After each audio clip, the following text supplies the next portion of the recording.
Hello again. The first panel was about collaborations between the public administration and action research initiatives, part of the civil society, or bringing together several universities and because ATU is functioning also as an NGO with having this capacity to build partnerships with universities, and in this way enabling collaborations among students coming from various universities by bypassing the ordeal of partnerships among universities, which are usually rather difficult to create. But by bilateral agreements, the students get to benefit also from interdisciplinary workshops, and not just real life experience, but also working with people from other professions. So this second panel is going to address the collaboration between organizations and universities. And we're going to try to gauge the state of the art in Romania or in Bucharest regarding the relationship between live pedagogy and the core curricula in several universities that we have also involved here. Maria, you're also part of the panel, so please take your seat. Because I was missing the third university, I was only having two. Before going and allowing the panelists to present you their work, I think, especially for the foreign audience, I would mention that most of the universities and most of the people in the Romanian universities are still hanging on to this 19th century metaphor of the ivory tower as a good thing, as a place of privilege, where you have the luxury of extracting yourself from the mundane ugliness and be able to enjoy a space of knowledge production. And although it may still be valid for hard science universities, this metaphor has been criticized since the beginning of the second half of the 20th century. And of course with various degrees of success, especially in the humanities, social sciences and the arts. And in Romania, at least, also my knowledge of how things are discussed in the ministry when we talk about how universities are being evaluated and given money, and also how the academics are being evaluated. The criteria is still emerging from the hard science universities, and then the humanities, the social sciences and the arts follow suit, rather than coming and claiming their own space in elaborating alternative criteria for institutionalizing other ways of knowledge production. And so this, what we are doing, what we have been doing, and what all of you in this room are doing in one way or another, is to find breaches or to build breaches in this current common understanding of how universities work, and develop or endorse live projects, so engaging students in with the realities and the complexities and the ugliness of the real life in which they will have to work. And teaching new ways of looking at that, of understanding that, of embedding themselves into those mundane realities, rather than extracting themselves and using the university as this pure space of knowledge production. And so, based on three experiences, you see here we have 6 panelists. 3 of them have been engaged with or developed grassroots initiatives for engaging which have engaged students. That's going to be their role, and 3 of them have been acting more like a university. Of course, all of you are hybrid, as we were saying, that you have to wear 2 hats in order to do that. But today I would like us to exchange this dialogue, like Alex, Cristi, and Ilinca, from this perspective of becoming agents that facilitate or build live pedagogy environments, and Maria, Bogdan, and Laura speaking from your hat as university employees, encouraging your students to take part in these learning moments or environments. I think I would invite Alex Axinte to be the first one to present. So I will just give a very short, let's say, overview of, I could even call it like an educational practice that I developed since 20 years that I started to teach in architecture school in Bucharest. Which I quit after just a couple of years, because one of the reasons was that much more interesting things were happening outside of the school. Among them, these workshops that we started with Studio Basar, that means Cristi and I. You know, the days of the pop-up place making architecture. We have been there around the 2010. It was a very out there, hands-on and collective experiences. Without too much in contact with the communities, but however, some of the projects we were visiting year after year, and then started to have some sort of also community groups, like this project in Chisinau, in Moldova, in a park that we were constructing some sort of this kind of installations. But as you see here, it was a meal with the students and the community around. However, this experience is kind of synthesized and grouped into a more consistent project that was called City School, still initiated by Studio Basar, which was like a fieldwork classroom with a lot of interdisciplinary methods and tutors, which a lot of them are here today, is Daniela and Bogdan. No, Tudor Elian is missing. Some of the alumni of the project became tutors, so it was a really interesting project. Based on self-construction, interdisciplinarity, and special transformation, which was very ambitious. It took 1 semester to develop. It was just 2 editions. Based on participative design and working with public libraries. Hands-on experiences. I brought here some quotes, maybe are interesting for the discussion of the beneficiary. For example, how an architecture student saw the experiences that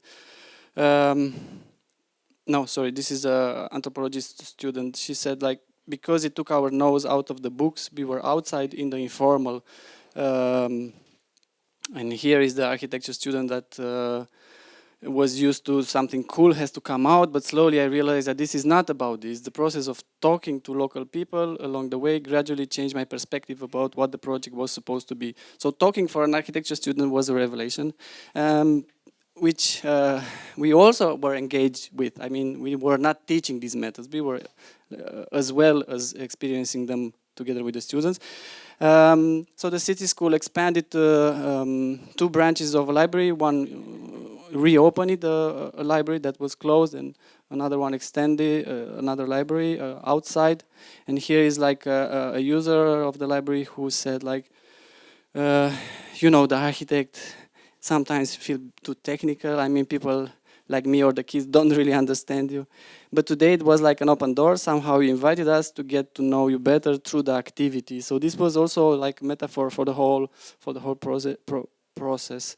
So based on that experiences, you know, like layers upon layers, I developed during my PhD practice a sort of research lab and base for exploration, which can be even called discreetly called a living lab, but it was not the purpose of it.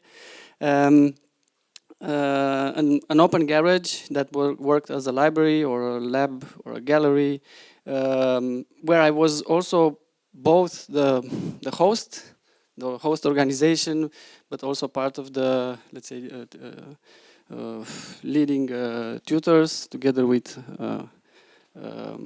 partners like Sociological University. I forgot to mention in the city school there were partners in the architecture, anthropological and landscape universities, and here again partners from anthropology like the masters of anthropology that use the space as a base, as a research lab. Also the inside and the outside here are landscape students taking let's say exploration of the neighborhood, talking with the users around and researching the topics of informality. Some of the products you can see here, there are some maps of the project, and there is the let's say the work of the student is part of that. Engage also in participant observation, organizing some sort of workshops around, and the students were also researching and taking part in these workshops. And everything came back to the garage, which became a sort of communication device for their work, which usually always happens in school. But here, the garage kind of archived and condensed all the products of the educational project, but mixed with other, like the memory of the neighborhood or visiting exhibitions. So it was not just an exhibition of the students. It was a bit of a mess, but somehow, you know how garages are, you know, you throw things there and then they become this kind of living archive and all this kind of stuff. So the products of the students were mixed with other products of different parts of the research. And I finished with this current experience where I'm teaching at Landscape Design University in Bucharest, and taking again all these experiences and try to build up a new approach to, or to rebuild an approach to this kind of projects. So I'm teaching a methods module which is separated from the project. So the students are you know, applying these fieldwork methods in the module, but then they do fieldwork research and projects in the same time.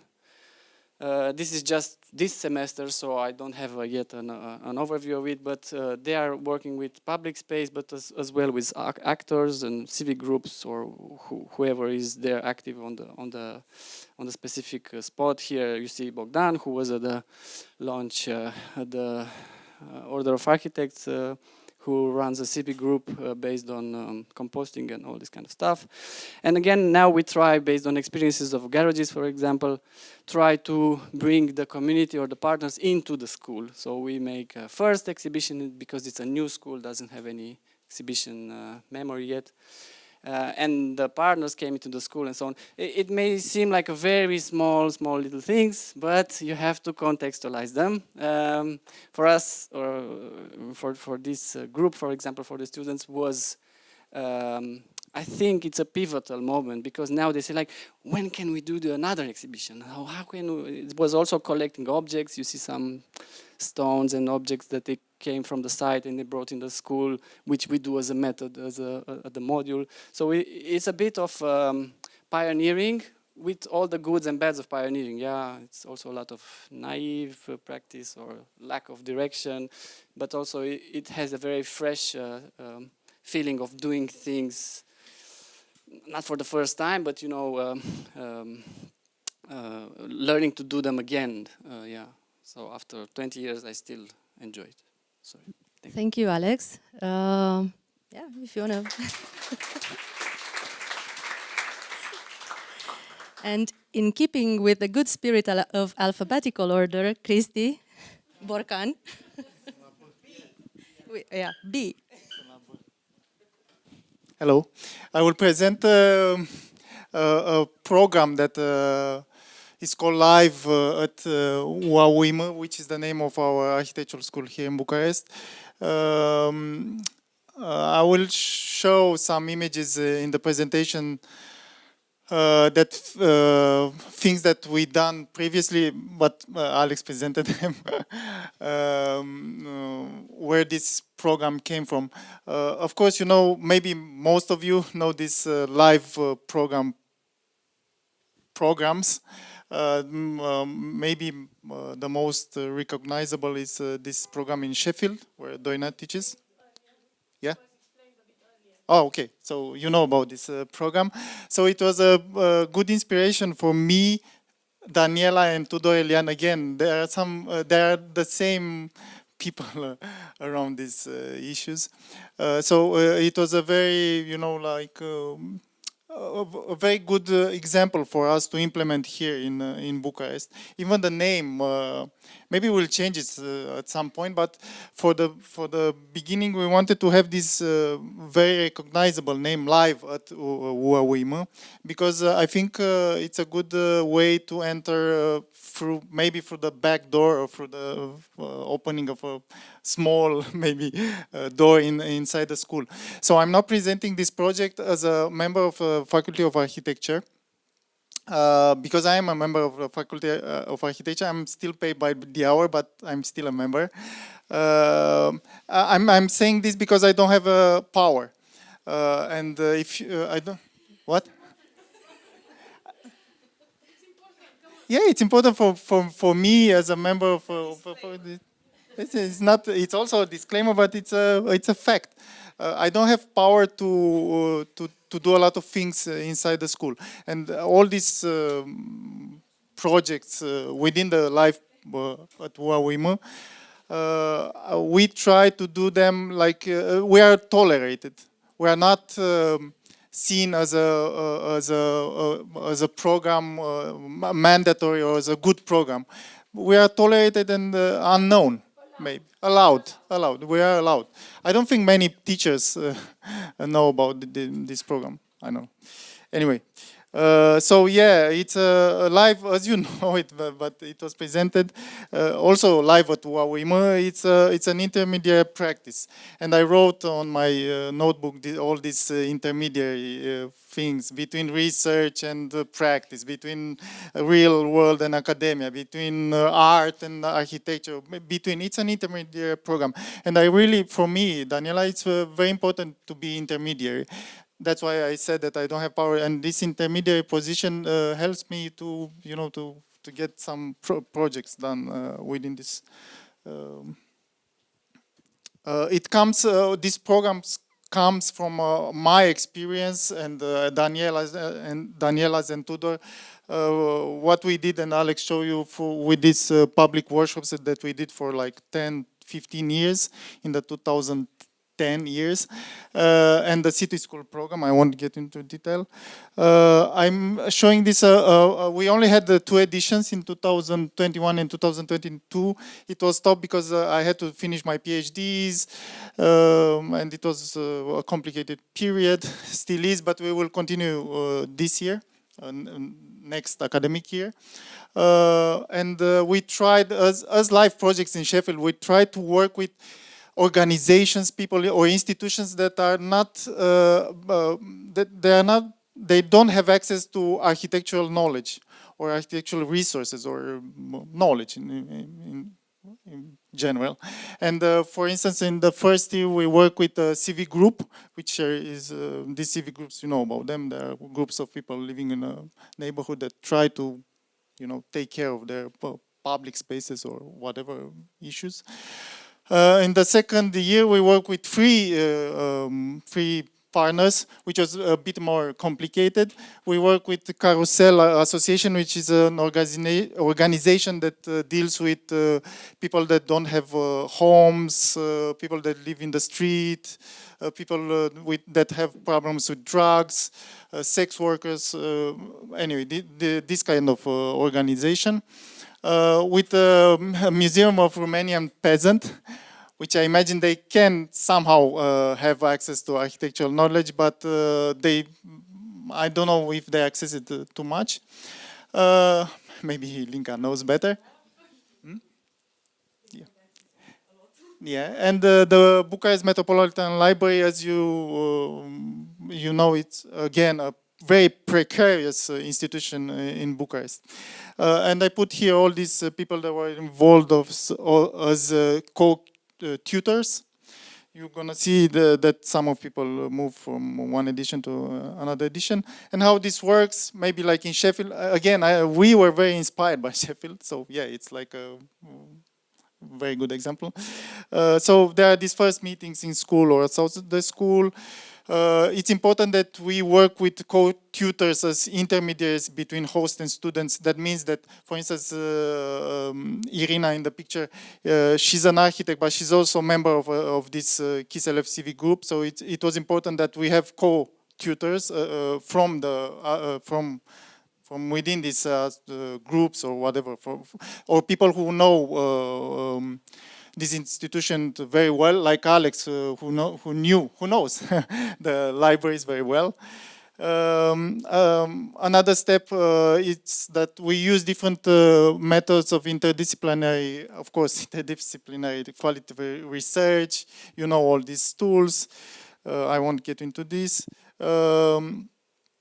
Yeah, like ethnographic research, spatial research, a lot of these uses. We also use like different methods that students in architecture or other fields are not used to. For instance, here a method of research was to volunteer for a day to help with the kitchen of this Carousel Association, to see how this small center works and what's a better way than to really work for this center for one day. And it was a method of research because students really observed how people moved, how was I don't know, the circuits of food or whatever. So we also use this kind of different methods. Of course, it's a design studio. That's maybe an issue. Maybe we'll discuss it in the discussion panel after that. Should it be a design, a project in each situation? We are an architectural school, so it's our thing that we do projects, but is it really necessary? But this comes from the needs that we study at the beginning of the life projects, and these needs come from this organization. So most of them need special proposals, let's say, projects. Then comes, of course, the feedback from hosts and users, which also everything happens in the field, yeah, at the actual places, not at school, which is very good for students. You know, students want to get out of school. And then final proposal. This is also important because it's not like a jury, like in architectural school or whatever school, but it happens in the place. For instance, in the picture in the left, it's in the park where this group is focusing. It's or even these proposals are, you know, like constructed, built. For instance, this is for a small library. The picture on the left, down left. And I put this because Daniela asked us to reflect on benefits for students and benefits for hosts. And I think benefits for students, from my point of view, is that they learn collaborative techniques and communication skills because they talk to people, to actual people, real people. They understand the architect's social responsibility, again, because they are working on a real project. They develop skills in management, teamwork, and team development, because I didn't mention that, but students are involved in all the process from the beginning. They reflect on links, connections maybe, and tensions, of course, between education, practice, design, and research, because not everything is very smooth and coherent. They gain confidence through feedback from project hosts, and this is a good gain for them, a good benefit. They experience architecture as a participatory process, not just a final product. This again is very important for, at least for our school. And maybe the key benefit, most important change. Someone said that yesterday at the workshop. So most important change or key benefit, I think, is this shift, change in mindset on how to approach future project. And I saw this with a student that I'm tutoring for a diploma, and she was participating like 4 years ago, the live projects, and at the diploma she really used some of these methods. And benefits for hosts I told you these are organizations that they don't have access to architectural knowledge. So they gain tools, ideas, designs, projects they couldn't normally afford. They access spatial, urban, and architectural expertise. In some cases, they have their benefit is that they are recognized from they have recognition from an academic institution, which is very important for some people, for many people. They gain increased visibility for their actions and community works because they post online that we have a project with students from architectural school, so it's important. So it's very good. And maybe the key benefit for hosts is that they receive usable projects, strategies, small-scale infrastructure based on actual needs. And the last thing is that also in the discussions after the presentation, Daniela asked us that Daniela told us that there were two ideas: the relationship between collaborative learning experience to core university curriculum. And I put some ideas here, but it's about live projects, not in general. Live at Huawei. So it's an official, and it's important. It's an official and a recognized program by the department, although I told you that it's tolerated. Students receive credits. This is also important, you know. But there is no direct connection between the design studio topics and the live program topics, because things happen in parallel, and there is no connection between what we do at live projects and what they do at design studio. And the goal, my goal is to change about this relationship is to change where is it? Change in how students approach future projects. And the second topic Daniela asked us to think about in the discussion is the necessary conditions for scaling live pedagogy. And again, for live projects at architecture school here is to be recognized by the university as a valuable way to learn, teach and practice architecture. And to go from tolerated program to assumed curriculum. It's not assumed, I told you. And the goal, my goal is to maybe to start an applied education department, which is impossible, but it's my goal. And maybe the main goal, like future goal, let's say, or like an umbrella above all, is to internalize, the institution should internalize applied education as part of the pedagogical process at studio level, not only at live projects. Yeah, thanks. Okay.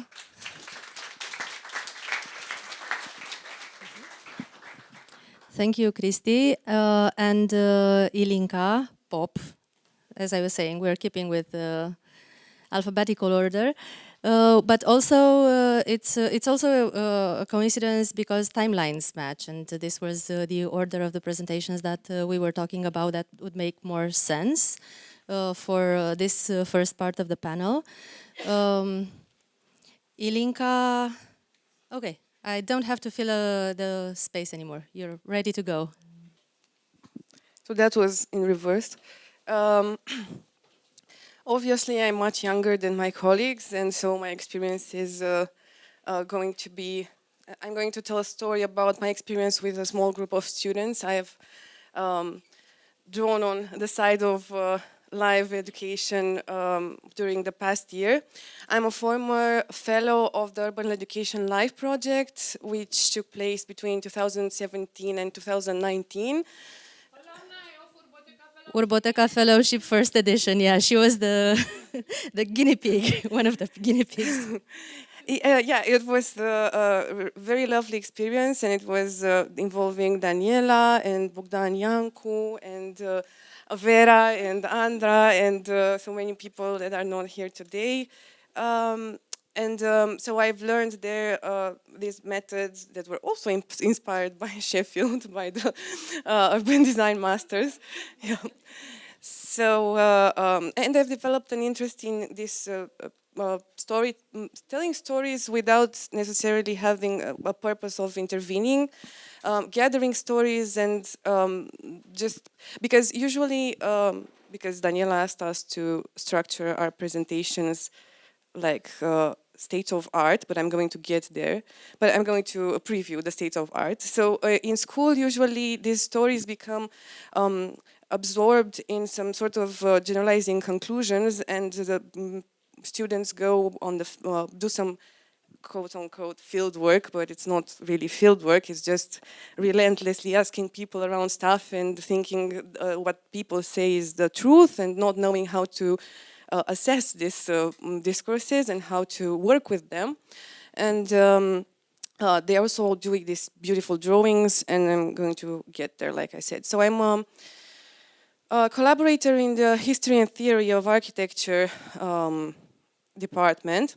And like Cristi said, I have no power, but I have a lot of freedom because I teach the seminar alone.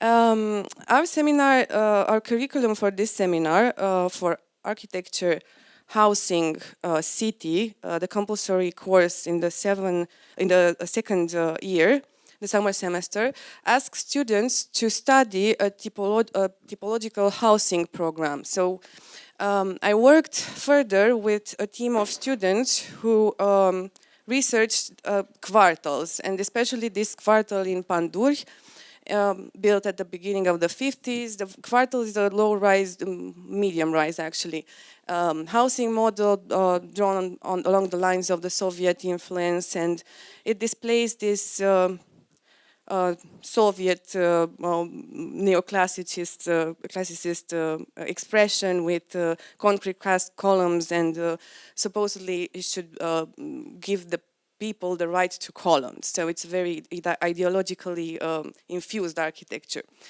But beyond this type of architecture, the people who inhabited, the first generation inhabitants of these quartals were very privileged class. They were staff of the military academy and of the military in Romania. And some of them are still there. We managed to talk to them. And what interested us, and I'm going to go back a bit, was how they deal with taking care of this courtyard. This is half of the ensemble. How they deal with taking care of this garden, this public park, which should be taken care of by the authorities, and is now actually very neglected. So the students came to me our last review before the final presentations with this drawing. It was a huge drawing on a huge piece of paper, and they were very, very happy with this drawing, and I was shocked because I never wanted them to spend so much time doing these drawings that they're asked to do in studio.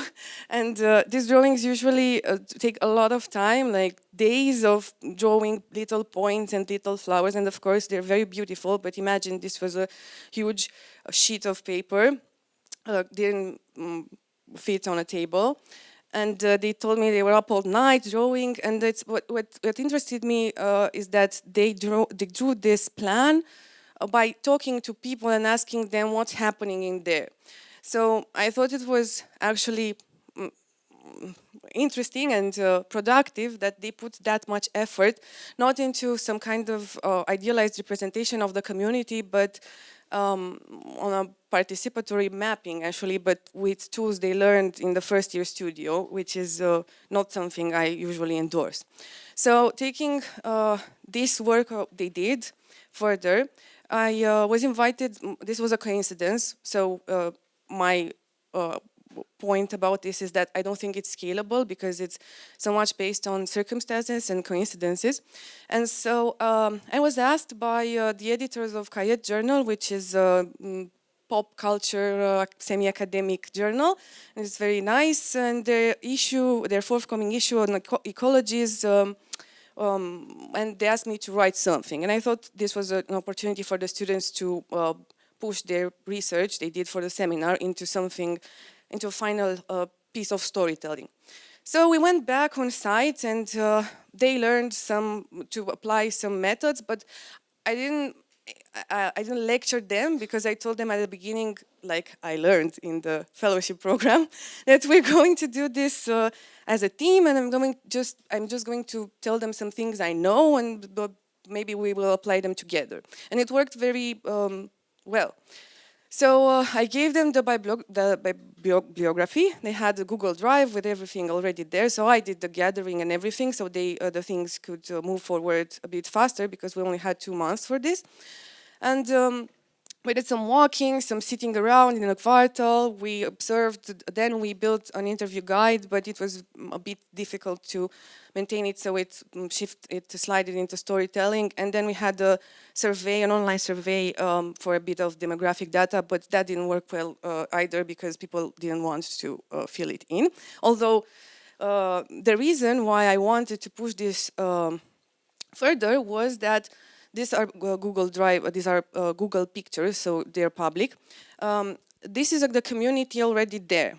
This community in the quartal, in the Pandur quartal, has a very strong public presence, and they were obviously seemed like a perfect place for the students to understand how the relationships work, how the tensions arise, how the things are negotiated and everything. And so these are some Google photos that seemed magical, and I was very excited. But actually, people were not.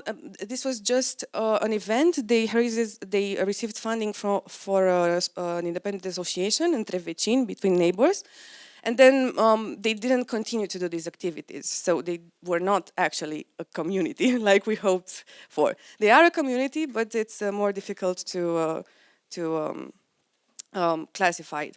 So we spent some time in the quartal. Students spoke to people. We arranged some interviews. They were semi-structured, and then we gathered the data, and we then wrote the article together.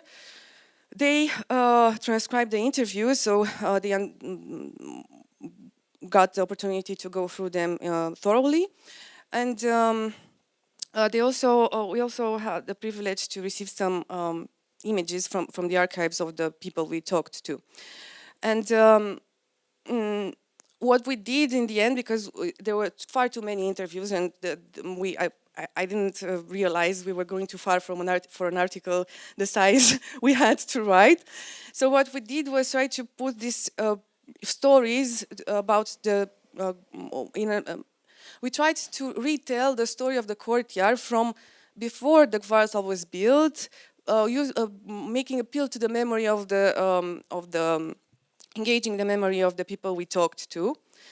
And I think for them it was maybe, but for the guests, for the people we talked to, it was a way to realize that they are actually still putting a lot of work into this courtyard that's being neglected.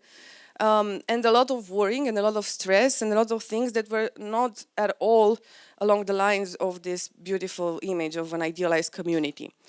So I think this experience was obviously very useful for students, because in design studio they learned that if we put there a common shared courtyard, people will use it and everything will be great, but usually it's not, and the community will arise and they will have stuff to do together. While this was the story of some residents that were there from the 50s, 60s, some of them were still alive, and they told us how they built this community in time, how this homemaking process was actually so dependent on their life stories. It's woven into their lives. So we couldn't really, they understood that this is a convention and this might not work, just putting a space there for people to use together. And I think this was very useful. And on the other side, like I said, perhaps for those we talked to, for the inhabitants, it was a good thing that people showed interest in their practices of taking care of the courtyard, and this could be of interest for the academic community, and we spent some time talking about this with them. So this experience was obviously very useful for the students, because we further engaged them with Cristi and Alex in the We Care project that we did, and some of the people in the public know from yesterday, where they jumped in on a further phase of the project, and as I did also, Cristi and Alex did the research together with anthropologists and landscape designers for a year or half a year before I jumped in. And then after we finished, we were thinking of how to display this and to make the final intervention in the neighborhood, we engaged the students, and they went together, and they learned all the phases, or further phases, like, okay, we just did storytelling, but what if you had to do something in this neighborhood? What were the steps? So they went through the textbook methods, participatory design. They went to the library in the neighborhood with Cristi and Alex, talked to the librarian, and found we drew some sort of brief.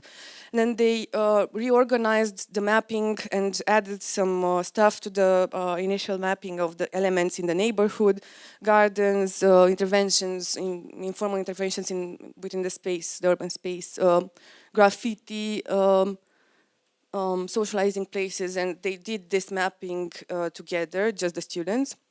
And then we made some, we extracted these elements and correlated it with the map and put everything together after a design workshop. These are their drawings that we held at our school. And we did this herbarium together after several iterations with Cristi and with the librarians again, and this holds our research from the second project. And this is one of the students, they also did a diorama workshop with kids in the neighborhood. They did these dioramas that you cannot really see because of the reflection. Yes, go see it. You can go see it at the Nikita Stănescu branch of the Metropolitan Library in Bucharest. It's in Crângaș, just with the 41 tram, just at there. Better than a taxi. I don't know the name of the station. And so this herbarium had inside all the research in a form of rhizomatic storytelling process. You could dive in no matter where and find out, draw your own narrative on the stories. It has a research report that Cristi and Alex conducted, some plants in cyanotype with some stories about the species, and the elements I showed you mapped on the map, obviously, in these drawers. And I think so one of the benefits is just the most important for me is just seeing the value of storytelling and not necessarily playing the anthropologist, because I don't encourage them to do that. They should not think that just because they did this and know these methods, they can or should be an anthropologist, but seeing what an architect cannot do and maybe questioning their own roles. And I think that's it. Thank you.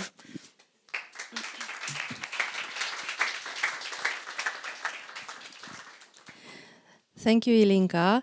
So these were the three illustrated narratives of our panel, where you can get to see about having fun with students, maybe.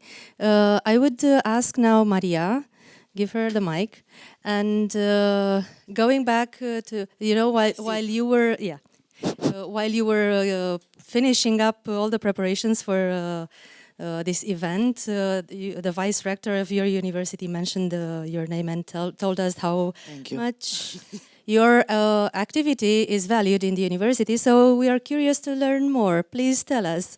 Yeah, it's very nice to see all these images. I love this kind of vibes of projects. Before university, I was doing this participatory projects in communities. From 2005, and this image with you in here is the scaling living pedagogy. I mean, this is the subject, no? So to see all these people here interested in action research and being in the academia, I think it's the the perfect image. I mean, we have to become more and more this kind of hybrids in the academia. I didn't prepare anything, and I want to mention now Paul from Eindhoven. Where is Paul? So we have to thank him for this space. He worked until 8 o'clock in the night yesterday, and it was full of you know, wood on the floor, and I thought that it would be perfect to remain like that, to see I don't know, the bottom.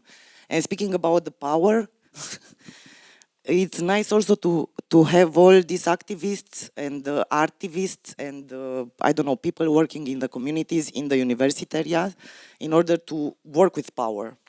And I have Mickey here, like, as we can. We don't have power, but we still work with the university, which is an infrastructure which help us to shape more realities outside the school. So I think it's very important.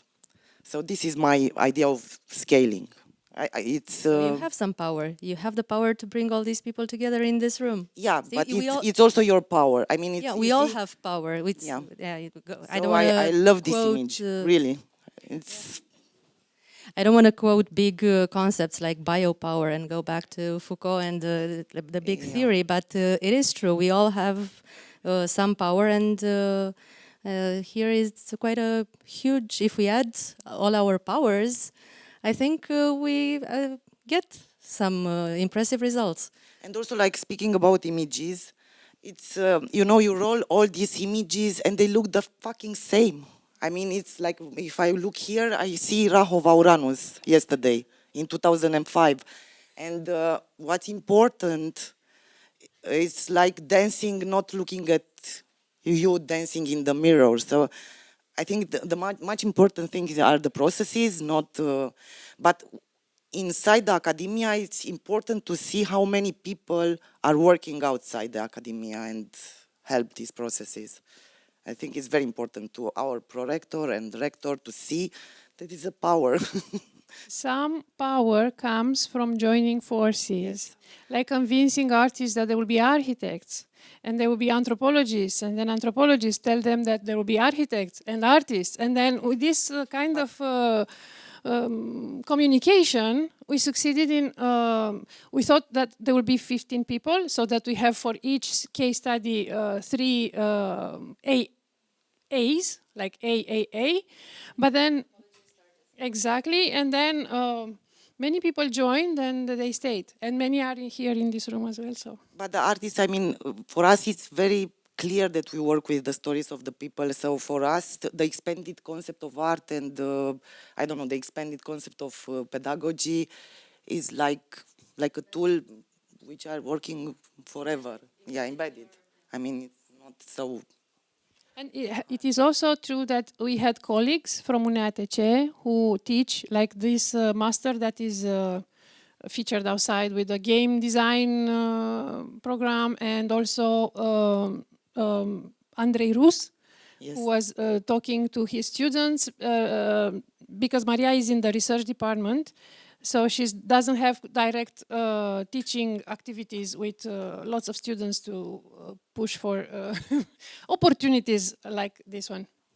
Okay, so maybe Laura, I will leave you to be the last one, if you don't mind, and continue alphabetically, just to stay true to ourselves. Please show us the pictures and tell us how do these things look from the National School of Political and Administrative Studies. Thank you. I'm Bogdan Iancu. I'm an anthropologist. I have some small power because I'm temporarily the head of the sociology department, so I'm a privileged person. Sorry for my Slavic accent, but I think it's due to my, I presume it's due to my Italian PhD background. So I will talk about a project we delivered like 10 years ago for an association in Bucharest. They asked to us to build a project, an ethnographic project to observe the new minorities in Bucharest. So this is a petanque place in, I think it's Icoanei Park. Here is very close. So we decided, in order to have some scalable dimension of the project, in order to compare the 8 communities.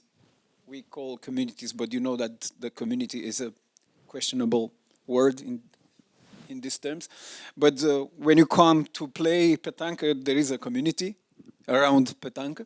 So we decided to observe, to have free items as key items to observe these communities. And one of these, it was my proposition, it was to not only take in consideration only the visible dimension of the ethnicity, but in terms of, you know, signs, icons, flags, or something like this. But the way people used to play.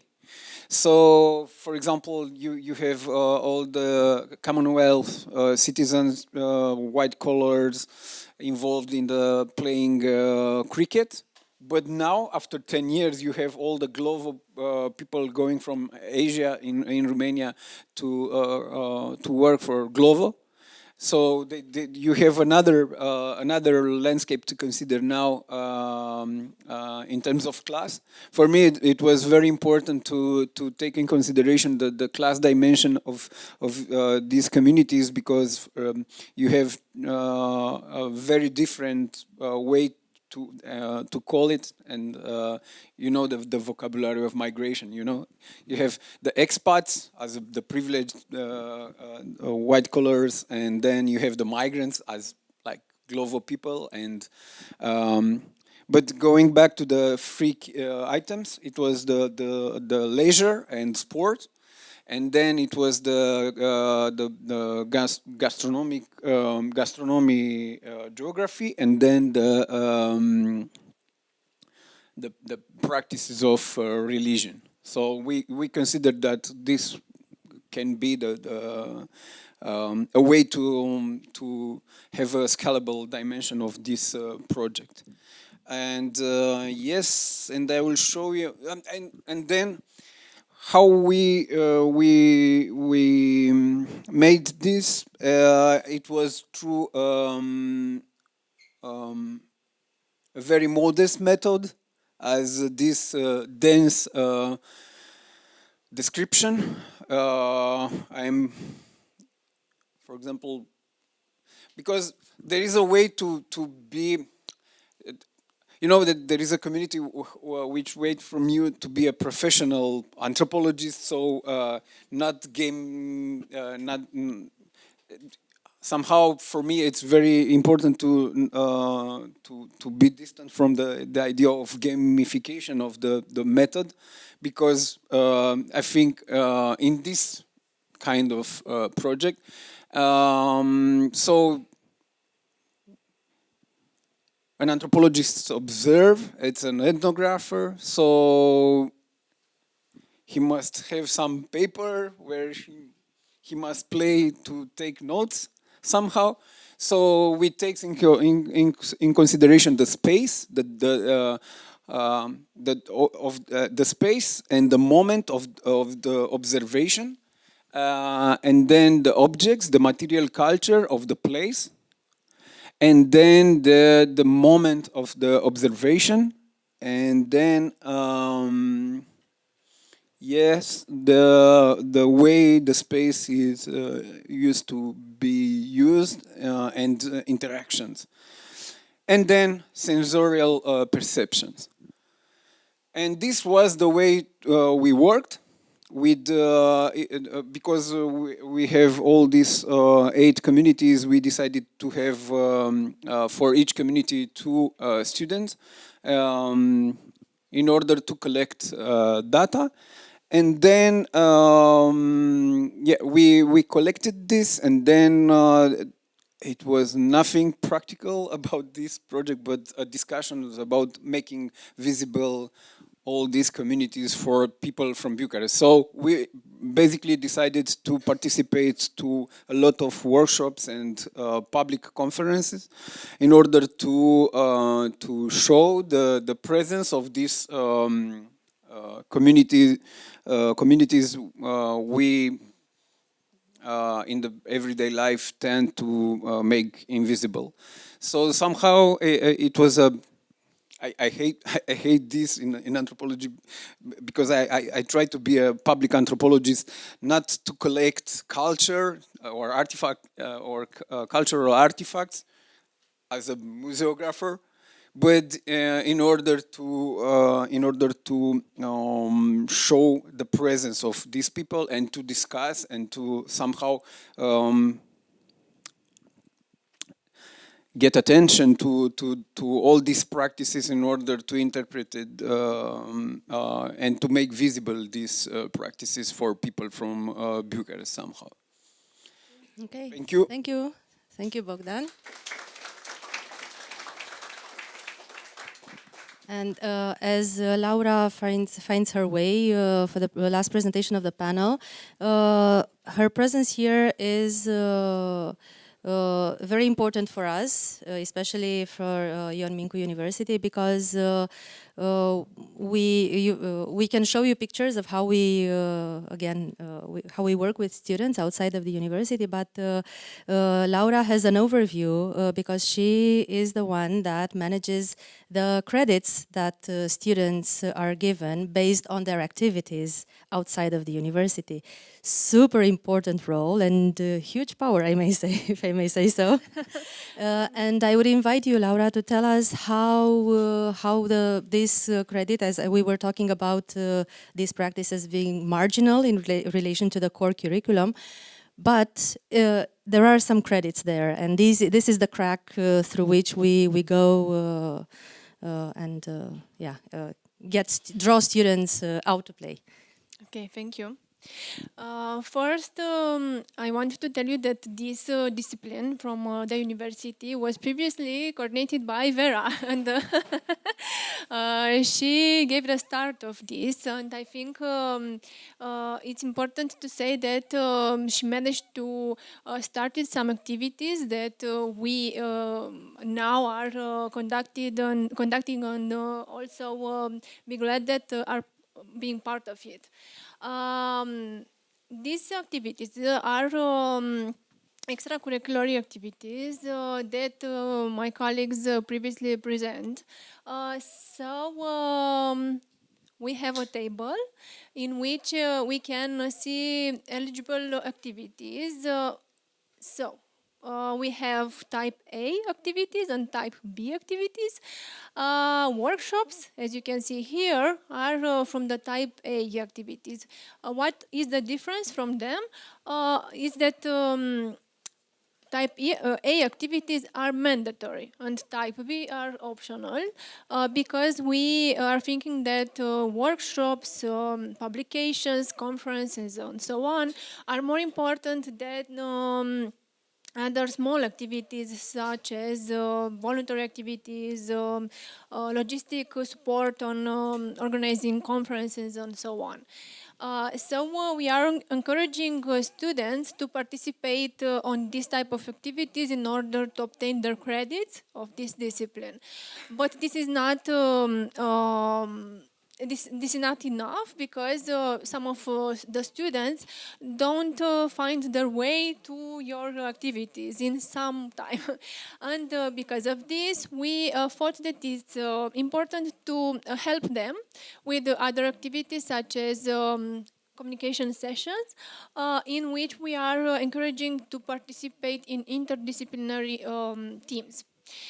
So here we obtain credits, they obtain credits if they participate in the urban faculty team. But if they have another team player with or from another university, or from the architect faculty, or from I don't know, your faculty, they can obtain more credits. So by this, we encourage them to participate, as I said, in interdisciplinary teams. These sessions, we encourage them to public speech and to research some of the interesting fields of design. And they are trying to understand how research can be used in the design projects. And by this, they can research on a team, on a field, and after this they can make a presentation in this session and about how they can use what the research, the result of research they obtained in the design projects such as regulation, local regulation, urban local regulation. And we've obtained some interesting results with them because they had some interesting research subjects such as green infrastructure, and I think we have Andrea here. Yeah, you had a very great presentation. Yes, yes, I remember very well. And I think that you managed to obtain a very great result of this activity. For example, this year we tried to do something different, and we've engaged the students in some research project in order to have a first contact with the reality. We had and we still have in the university 2 research projects. One is called Urban Wise, and it's sponsored by Horizon funds. And the other is called Green Path, and both of them were about reducing the carbon footprint and using some solutions to reduce the dioxide carbon emissions. And we've obtained some interesting results with them. First of all, for the Urban Wise project, we've obtained a brochure that will be used in the project. And in the other project, we've managed to do some database about different types of solutions from the transport field, from the energy field, from the green infrastructure field, and so on. So I think just to add to that Urban Wise, it's a project that is in partnership with the municipality of Sector 2. Yes, which is one of the 100 cities in the 100 mission. Yes. Yes. It's important because it was in the previous panel. It was a discussion about net zero city platform, and that's why I wanted to make this connection with the public administration. Yes, yes, and in this project we will use their solutions and their database. I mean the students' database in order to propose solutions for the UTCB campus in the area. I think you know the area. So there we will make some landscape design and by using those type of solutions. So it will be very, very realistic what they've done. So every year, each year we want to make a little bit difference in order to have a first contact with the research project, but also with the design project, in order to have some benefits, yes, for the students, and to understand what can they do with their job after they are finalizing their studies. So thank you. Yeah. Thank you, Laura. And we all, now, since we actually with the live at WAWIM, we're replicating this, and finally, I think the urban planning faculty was the first one to have this type of flexible credit. ECTS point, but for the past 5 years, I think we also have that in the Faculty of Architecture. So the students starting from the second year get 1 credit per semester for doing extracurricular activities, which for us, for now, it's a huge step because it allows for some sort of recognition. Like for instance, we got with the Roboteca Fellowship, we got recognitions and students get straight 10 points for, so the maximum for participating in our programs.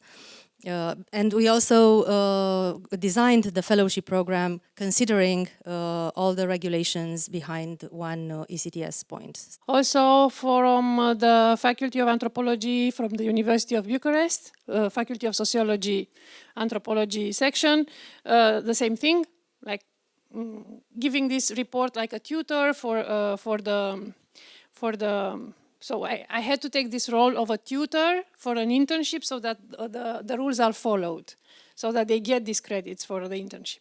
Yeah, and this actually brings me back to to what I was saying in the beginning, that ATU or Studio Basar or Basar Association, for an NGO, so it's easier to build interdisciplinary collaborations among students if you're using an action research organization, because that allows us to be more flexible in how we create a program that is recognizable in all the universities that take part in that.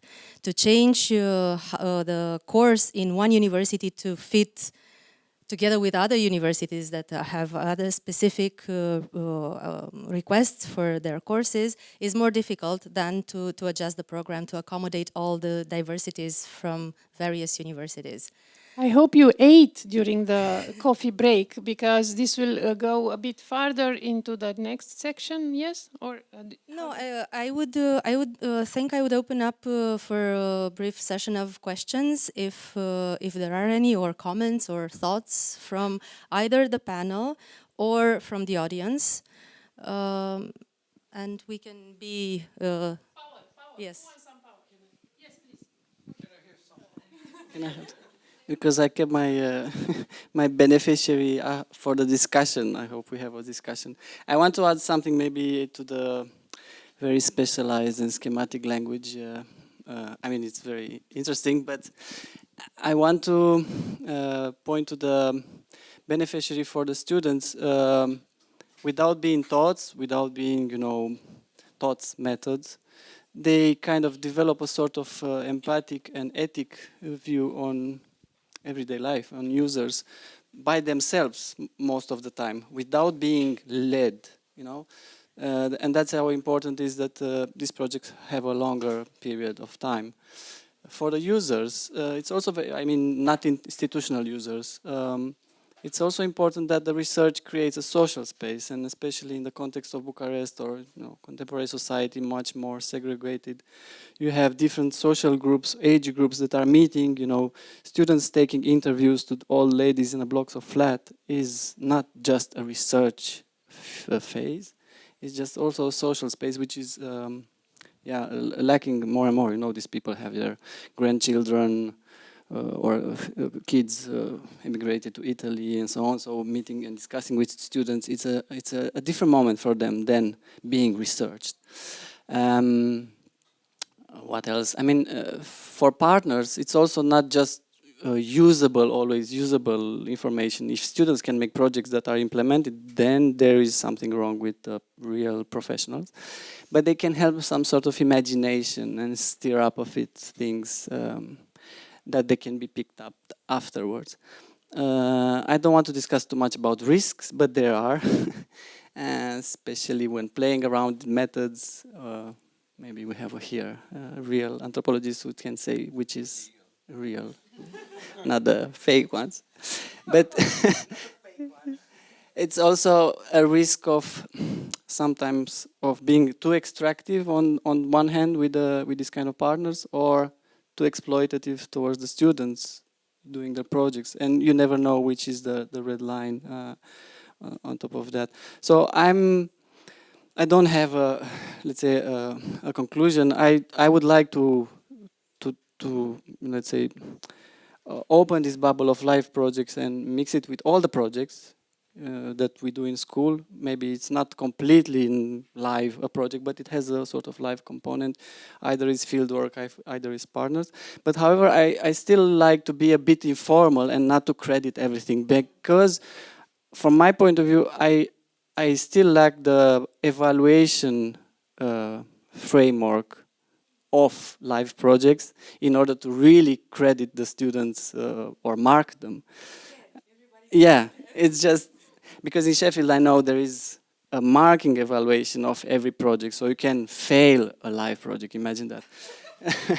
Or I mean, but it's Only if you don't do it's the a hierarchy there. Yeah. I also want to edit a little bit about participatory, which is the base of all these kind of projects. It's a double transfer process of learning, and coming from academia, it's very hard to accept that you are not educated Knowledge giver. Knowledge given. I mean, it's very hard to have this kind of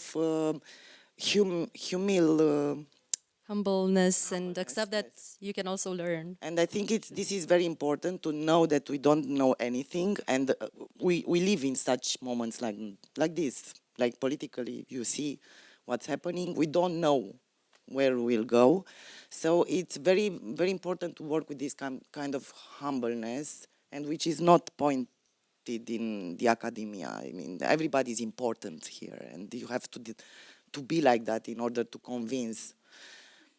It's very hard. I try to pray for humbleness as an ethnographic method, and maybe too much. Sometimes it's too much for a person that imagine being anthropologist as a sort of shamanic person or something like this in order to control the minds of people you meet. But I think it's very important to underline that the humbleness is very important in terms of it's also a very good tool. So even if you don't mind about the humbleness or something like this, I think it's important to reflect that the humbleness of the ethnographic method or participant observation or direct observation or creative interviews or something like this, it's very important to know that it's very productive, because the humbleness is very productive in terms of relation with people. So I think even if you don't mind about the questions of power, we are subjects of power, but we are drivers of power on the same time, because it's a privilege to go there, to collect data, to play, to apply to these projects, and to receive academic respect and.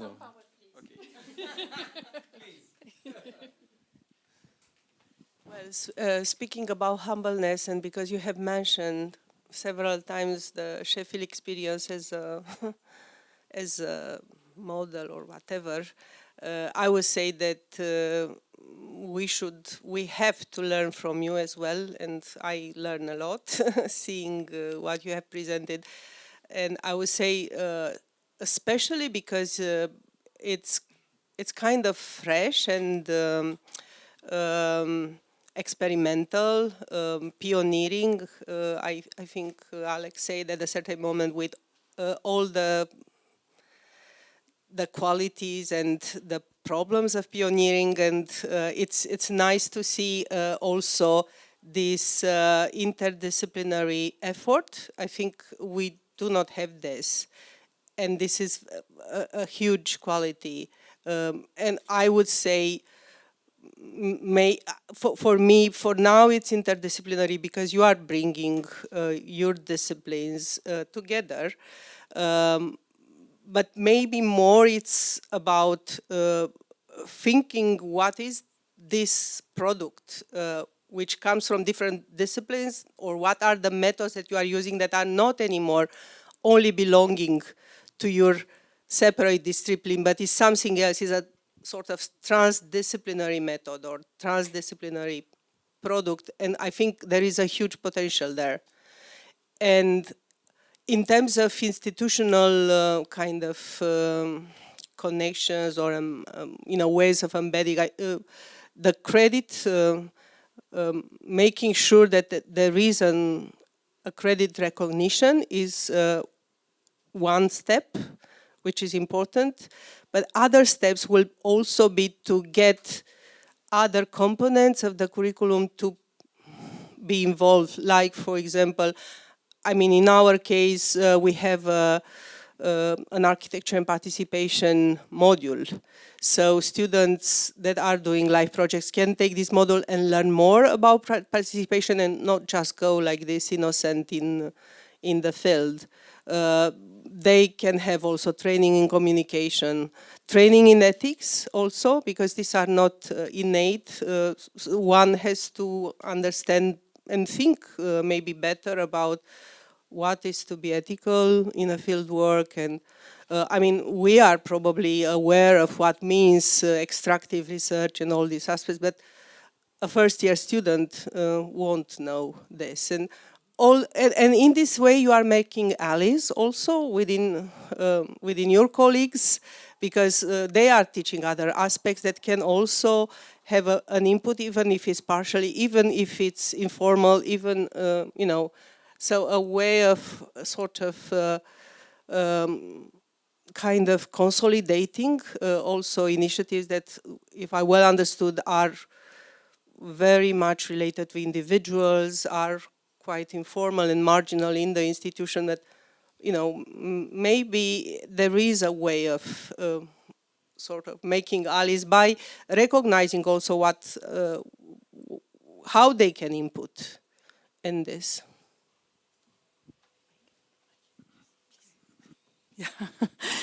Yeah, thank you so much for all the presentations. I just... Yeah, okay, Maike Schalk, I'm part of the consortium and I'm from Sweden, from KTH. What I found really inspiring and actually really radical, revolutionary maybe even, is the distributed curriculum. And I have never heard about the way how you deal with this possibility to give students credits for their, let's say, work they do outside of the academy, that it is recognized as research or as a valid pedagogical, valid learning practice. And I find it really important in this moment. I mean, it was mentioned in the time we live, we cannot plan anything, it's and so on and so on. And also in terms of the ethical frameworks, who knows, and how we can actually mediate things like this, teach things like this. I think right now, or the last 10 years, so many new schools have popped up, self-organized, because they feel that, let's say, the academy, the traditional academia, the traditional universities or programs that exist, they may not teach, or they may not relate to how reality looks like any longer. So it's a direct criticism. And by distributing this curriculum or opening it up, I think you have a possibility to do exactly that. To take in the challenges, the real life challenges. To have to speak with people who are concerned, who are active in this, and to learn from that, as it was said, the humbleness and so on. But you also are able to bring this into the legal level. It's an opportunity to, instead of going outside and create new schools, it's also a possibility to create the academia from within, in the here and now. So I think it has a lot to do with power, with a very positive power. Thanks. I just want to thank everybody for your patience, curiosity, interest in and thank you for your presentations. I also think that what we have achieved, what we wanted to, and just map out for ourselves and for our guests what our efforts in changing a little bit and in finding ways, maybe in more tactical ways of being tolerated, of existing, be it in the margins, and then for more systemic change within the university, things are not that obvious, but also we were not thinking 10 years ago, like in 2017, and many people here have mentioned that Sheffield was our inspiration, and I think maybe we should say that before this consortium we were part of another JPI project, ATU, together with the University of Sheffield, with the School of Architecture, with the Department of Life Projects, and with the University of Tampere, the School of Architecture, and the School of Sociology in Ljubljana. And within that project, I got to go as a visiting fellow to Sheffield for 6 weeks and followed the entire process of a live project, and managed to steal some methods of urban design masters, and I brought them all in and spread in the first edition of the fellowship was very much inspired by that.